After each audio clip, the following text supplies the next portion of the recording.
I bought this Cuda about 15 years ago.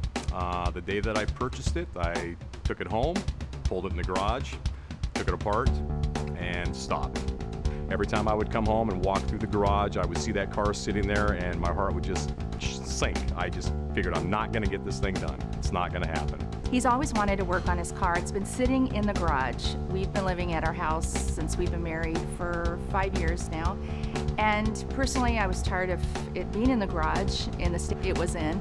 And he's been looking at it, walking by it and saying, I'm never gonna fix my car. So I got a phone call a few days ago from a lady out of Washington who had read our article in the Auto Enthusiast magazine. He was just chomping at the bit to try to do something about his car. I told the wife that there's actually a Mopar restore shop right down here in Springfield, Oregon, and I was very ecstatic to find that out. You know, initially, the motivation to start this whole process was Marc's turning 50 in February, and I thought, what a great, what a great reminder of your 50th birthday to have this project complete.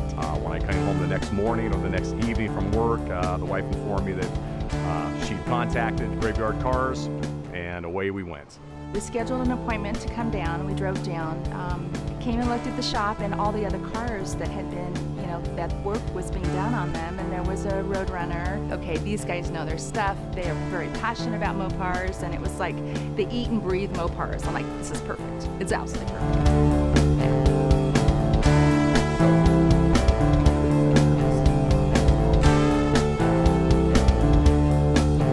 That's a solid car. It's nice. Yeah, it's had some work on it. See, we've had a little bit of fiberglass work up here on the portion here, and the metal replacement. I'm going, we're still pitted down in here. Who was doing that? Is that before you got it?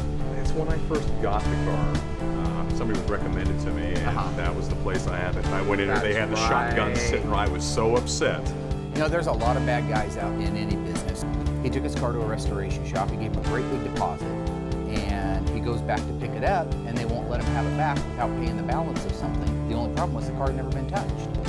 They had a shotgun sitting right at the desk there when I came to pick this car up, and I had to pay the money to get it out of their shop. So you weren't getting your car, even though they hadn't worked on it, hadn't right. done anything, but you were going to pay before that car went in. Before that went anywhere, I was. Yeah. There's some bad guys out there. There was, and that was a bad deal. So.